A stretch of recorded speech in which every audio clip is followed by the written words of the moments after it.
ತಾಲೂಕಿನ ಗ್ಯಾರಂಟಿ ಯೋಜನೆಗಳ ಅನುಷ್ಠಾನ ಸಮಿತಿಯ ಅಧ್ಯಕ್ಷ ಕೆಆರ್ ವೆಂಕಟೇಶ್ ಅವರು ಜನರ ಗ್ಯಾರಂಟಿ ಯೋಜನೆಯ ಸಂಕಷ್ಟಗಳನ್ನು ತಾಲೂಕಿನ ಗ್ಯಾರಂಟಿ ಯೋಜನೆ ಸಮಿತಿಯ ಕಚೇರಿಯಲ್ಲಿ ಆಲಿಸಿದ್ದಾರೆ.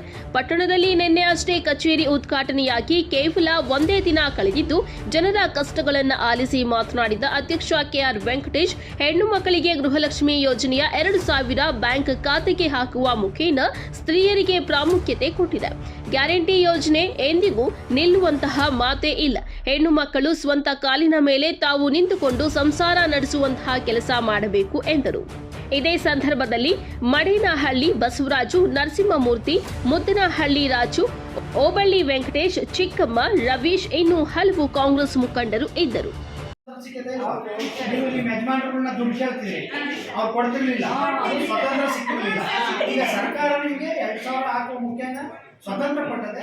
ಆ ಸ್ವತಂತ್ರ ನಿಮಗೆ ಸಿಕ್ಕಿರೋದ್ರಿಂದ ನೀವು ದೇವಸ್ಥಾನಗಳು, ತಾಲೂಕು ಆಫೀಸು, ಇನ್ನೊಂದು ಮಕ್ಕಳಿಗೆ ಓಡಾಡ್ಕೊಂಡು ನೀವು ಸ್ವಂತ ಕಾಲ ಮೇಲೆ ನಿಂತ್ಕೊಂಡು ನೀವು ಸಂಸಾರ ನಡೆಸುವಂತ ಕೆಲಸ ಮಾಡ್ತೀರಿ. ನಿಮಗೆಲ್ಲ ಖುಷಿನಾ? ಖುಷಿನೇ.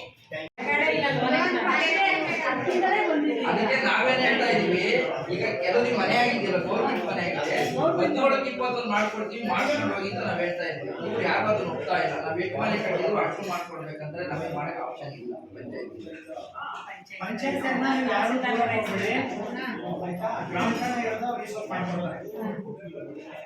ಇದನ್ನ ಮಾಡಬಾರ್ದು. ನಾವು ಆದಷ್ಟು ಬೇಗ ನಿಮ್ಗೆ ಮಾಡ್ಕೊಳ್ಬೇಕು. ಎಷ್ಟೋ ಜನ ಹೇಳ್ತೀವಿ ಬಿಡಿಸೇ ಇರಲಿಲ್ಲ ಅಣ್ಣ, ನಾವು ಇವತ್ತು ಬಿಡ್ತೀವಿ ನೋಡ್ತೀವಿ. ಕೆಲವರು ಗ್ರಂಥಾಲಯಗಳು, ಲೈಬ್ರರಿಗಳು ಓಪನ್ ಮಾಡೋರು, ಇಷ್ಟೆಲ್ಲರೂ ಕೂಡ ಇದೆ. ನೀವು ಯಾವುದೇ ಕಾರಣಕ್ಕೂ ಬಿಜೆಪಿ JDS ಮಾತು ಕೇಳಬೇಡಿ. ಕಾಂಗ್ರೆಸ್ ನಂಬಿ ಈ ದೇಶಕ್ಕೆ ಸ್ವತಂತ್ರ ಕೊಟ್ಟ ಪಕ್ಷ.